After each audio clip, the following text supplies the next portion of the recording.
महाराज जी आपके चरणों में कोटि कोटि प्रणाम। महाराज जी मुझसे संतों के प्रति और आपके प्रति मन वचन से कोई अपराध बन गया है शायद, जिसके फलस्वरूप भजन में बहुत आलस प्रमाद आ गया है। श्री जी के लिए रोना जो पहले आता था वो भी गायब सा हो गया। महाराज जी आप कोई दंड दें या कोई प्रायश्चित बता दीजिए। रोज सुबह प्रातः उठ करके वृंदावन को प्रणाम करके जो हम बोलते हैं वो बोला करो, हे वृंदावन धाम, हमारे जाने अनजाने में व्यक्त अव्यक्त महापुरुषों से यदि कोई अपराध आपका बन गया हो तो आप हमें क्षमा करें। हर वृंदावन वासी को रोज वृंदावन धाम से प्रार्थना करनी चाहिए कि रोज प्रार्थना करें कि जाने अनजाने में यदि कोई अपराध बन गया हो, व्यक्त अव्यक्त महापुरुषों का अपराध बन गया हो तो हे धाम कृपा करके मुझे क्षमा कर दो।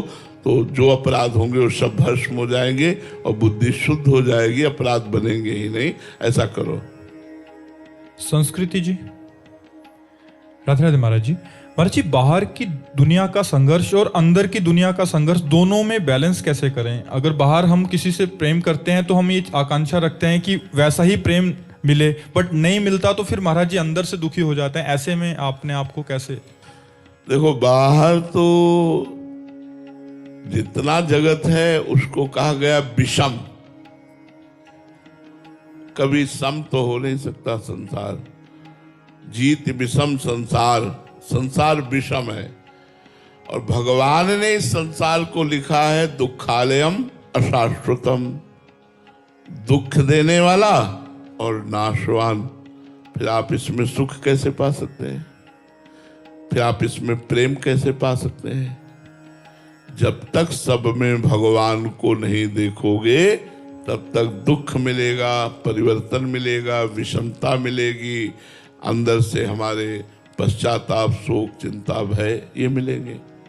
अगर इसी संसार के व्यवहार में हम जिस व्यक्ति से प्यार कर रहे हैं उसमें हम झांक के देखें कि मेरे भगवान बैठे हुए हैं और उन भगवान से प्यार करें तो हमें कभी भी दुख नहीं हो सकता, क्योंकि उसकी हर चेष्टा मुझे अच्छी लगेगी।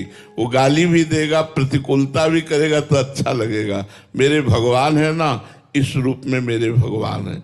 जब तक भगवत भाव नहीं रखोगे तो संसार दुखमय है, संसार विषम है, संसार में द्वंद्व है, कभी लाभ कभी हानि, कभी सुख कभी दुख, कभी मान कभी अपमान, कभी जय कभी पराजय, ये सब बना रहेगा।